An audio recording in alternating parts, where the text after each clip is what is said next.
जितनी स्विट्जरलैंड की total population है ज्यादा इंडिया इंजीनियर्स प्रोड्यूस कर देता है।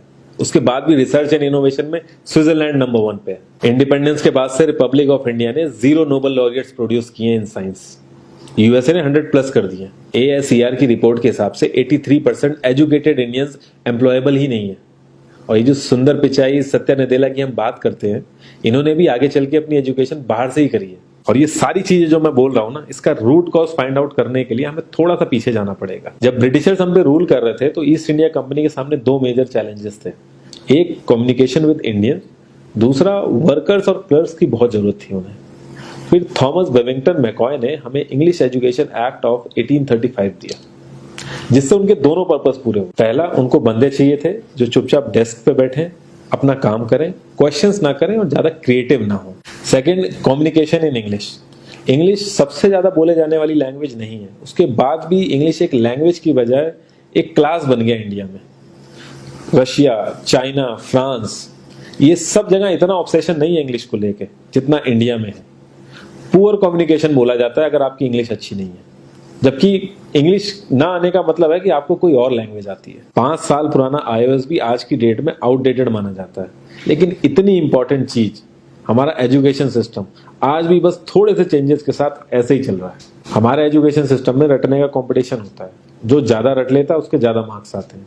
अब 95% जिसके संस्कृत में आए हैं वो भी संस्कृत नहीं बोल पा रहा है। और बेसिक हिस्ट्री होने की बजाय इतनी मोटी मोटी किताबें हैं हिस्ट्री की जिसका कोई मतलब नहीं है। अगर आज की डेट में आपको कुछ भी पता करना, आप गूगल से पता कर लोगे, उसके लिए आपको याद करने की जरूरत नहीं है इतना कुछ। और ये गवर्नमेंट स्कूल में हर क्लास में इंग्लिश का सब्जेक्ट है।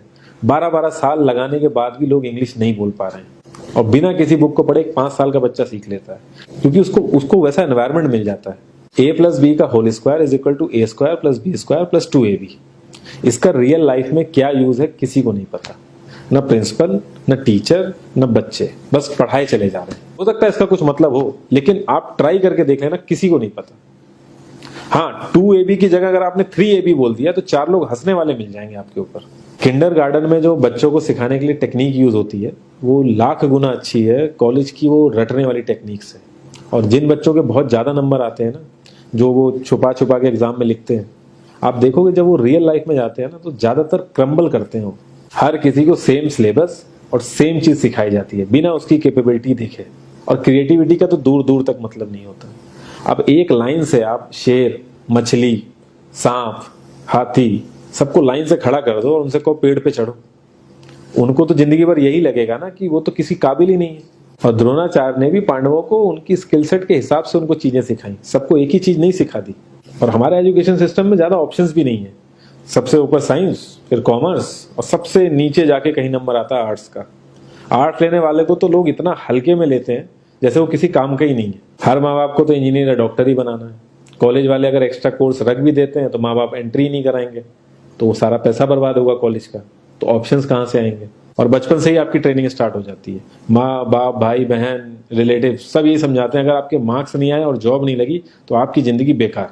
और लाइफ की क्रिएटिविटी को आप रखते हो साइड में, और ये अच्छे मार्क्स और अच्छी जॉब पाना आपका सपना बन जाता है।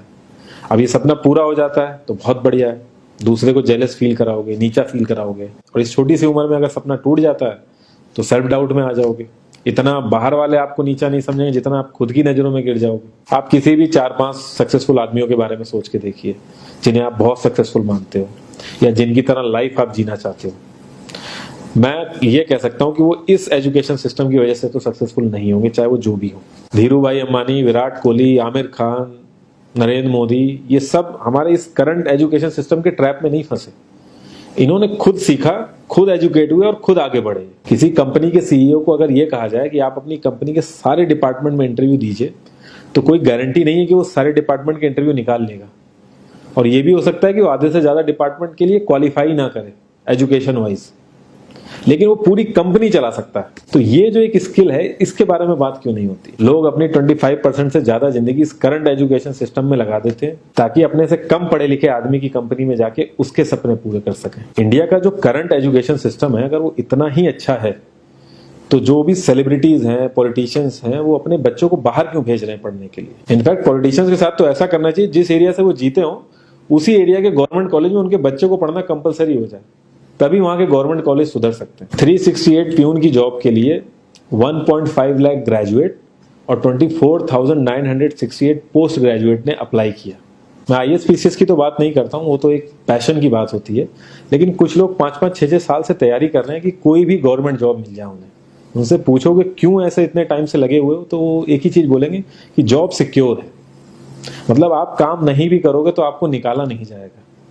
ये सारी कामचोरी वाली बातें माइंड में इसीलिए आती हैं क्योंकि हमारा जो करंट एजुकेशन सिस्टम है वो इतना कॉन्फिडेंस ही नहीं देता है कि हम अपनी स्किल के दम पे कहीं जाके काम करें और हमें निकलने का डर ना हो। मैं आने वाले 10 साल की तो बात ही नहीं कर रहा हूँ, अगर मैं आने वाले 5 साल की भी बात करूं तो टेक्नोलॉजीज में इतना ज्यादा चेंजेस आ जाएगा कि जो आज हम पढ़ रहे हैं, जिस स्किल पे हम फोकस कर रहे हैं, पता नहीं वो रेलेवेंट भी होगी कि नहीं उस समय। Cloud computing, SEO, digital marketing, ये सब जॉब्स पहले एग्जिस्ट ही नहीं करती थी। हम लोगों को एजाइल होना पड़ेगा, नई नई चीजों को सीखने के लिए ओपन रहना पड़ेगा, क्रिएटिव माइंड लगाना पड़ेगा।